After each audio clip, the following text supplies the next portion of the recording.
In this video, we are talking about regression in machine learning. This is the case of multivariable regression. So, in one of our previous videos, we were considering univariate regression, regression with one variable. Now we are talking about multivariable regression. Just to remind, the task of supervised learning is divided onto the subtasks of regression, when we have to predict continuous variable, and classification, when we are predicting a discrete variable. And we are now talking about multivariable regression. So now, as a training set, we have not just single variables, but vectors x. We have to construct learning algorithms so that then having some features x, x1, x2, etc., xn, we will be able to predict, to make predictions, scalar predictions y.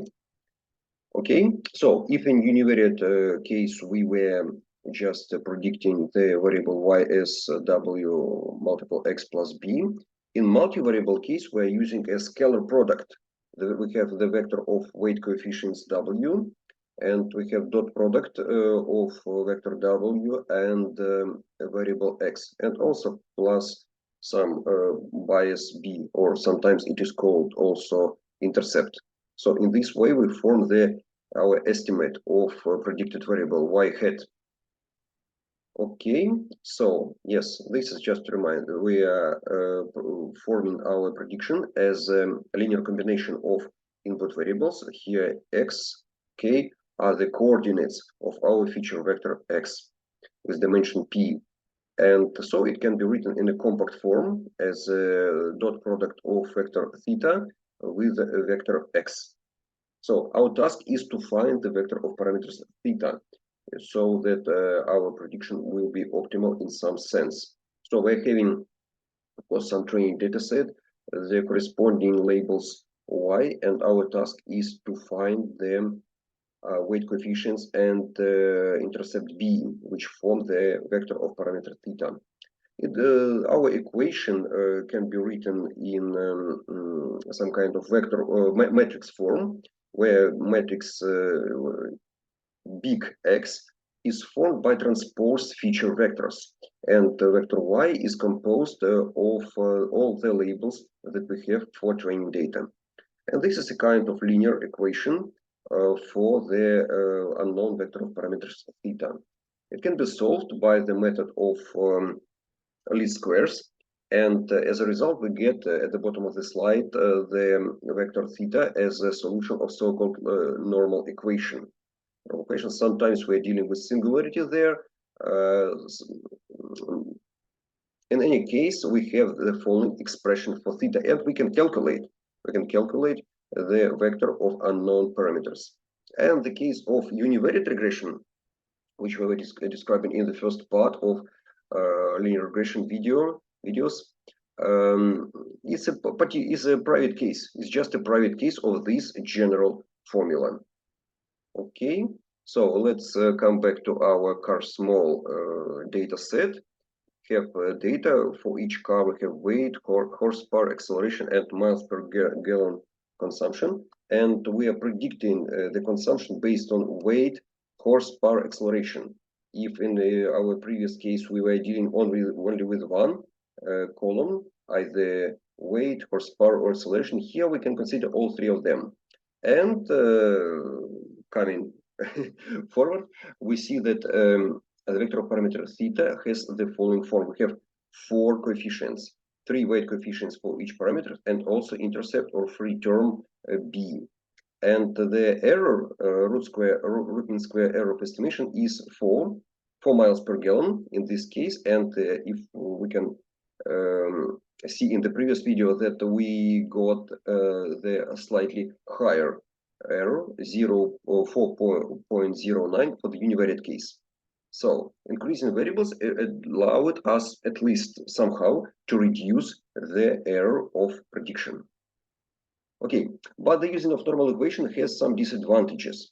It's when we have a lot of features, tens of thousands, millions, It's very computationally complicated to solve this normal equation. Some rounding errors occur, and so it is also limited to regression problems, whereas the gradient descent approach is quite universal in this sense. We were talking about gradient descent in many of our previous videos. It allows to find the point of the local and in some cases global minimum of the cost function. It uses iterations where we have learning rate alpha, which regulates the step of anti-gradient. The anti-gradient partial derivative of cost function j over the parameter theta is gradient, and we are going in the opposite direction. So we're decreasing the cost function, and thus iteration by iteration, we are going closer to the local minimum of the cost function. So just returning to the notations of normal equation, we have the following expression for the derivative for the gradient of cost function in respect to the parameter theta, and here are the equations. For the update of weight coefficients W and B on the right. On the left, there is a univariate case just for the comparison. As you see, all remains the same, but just the product of W onto the variable X is replaced by the dot product of vector W and feature vector X. So this is the only difference.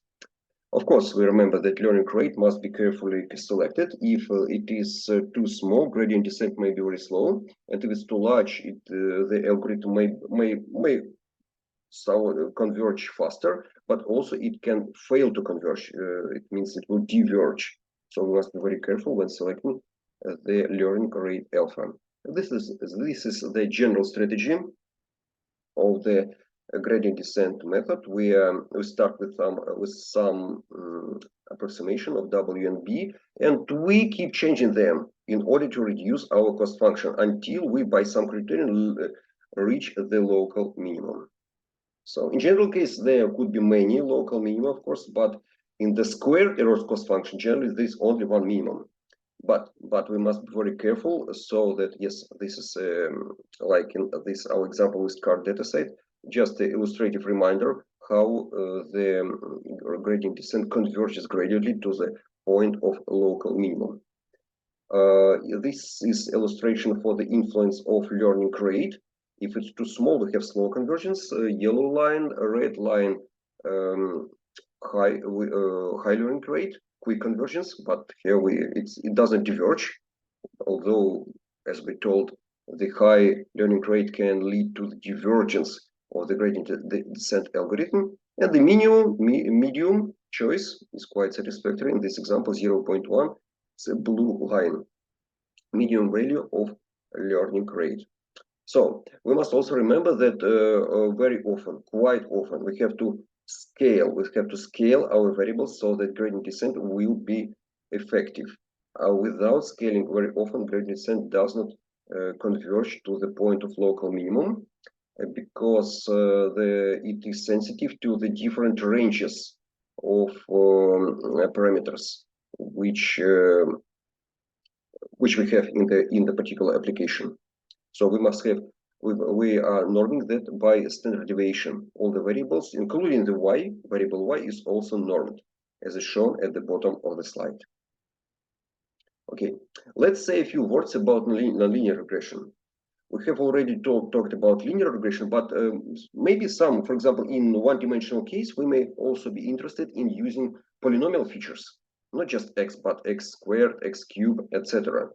So our prediction function x to obtain y hat is it's now a polynomial depending on variable x, and w here we denote the weighting coefficients of this polynomial. For example, we have here 10 points, and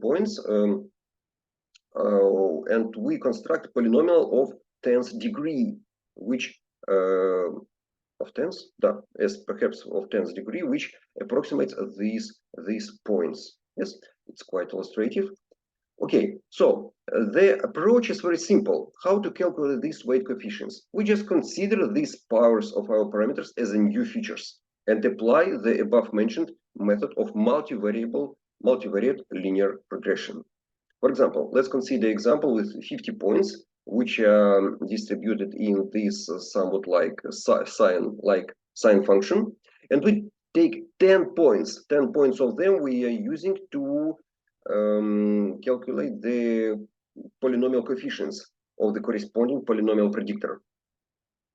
If we have a predictor of the first degree, this is just a line. Yes, as we see here, it's a very poor approximation, of course, by line of these 10 points. And we have, of course, a big error also for other points. Let's call red points are training points and blue points are testing points. So also this situation is called a high bias. This prediction has a high bias. We have a somewhat better for the second degree polynomial, second degree predictor on the right. Here on the left, we have already very good prediction with a power of 3. Power of 3, we have good prediction, and even better with the fourth degree polynomial. And then it becomes better and better. Yes, and also both the training and test points are quite well approximated. But just see what occurs when we have quite high degree of polynomials. We have some outbursts of prediction function. We can see that it still predicts very well training points, but for 10 points, test points, there are great outbursts. The error for testing points becomes higher and higher. And also you can observe at the bottom that the absolute values of coefficients also become higher and higher. Yes, thus this problem becomes unstable. This is so-called ill-posed problem. For 16th degree polynomial and for 20th degree polynomial, the error becomes even higher. It becomes even higher. So,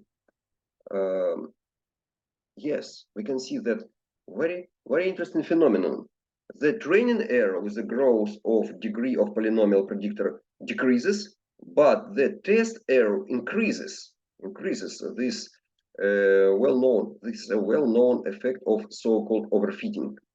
Also, we have such terminology that when we have a poor approximation, both for training and test points, we tell about high bias, and we tell about high variance when we have a good approximation training point, but big error for testing points. This is called high variance.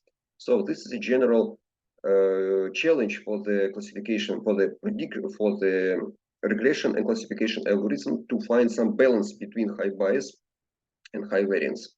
So how are we dealing with high bias? We try to get additional features. For example, some new features from the physical context or background context of our problem. We can also try some polynomial features, as we have seen previously. So, but adding new training data usually does not help much. Okay, how we're dealing with high variance?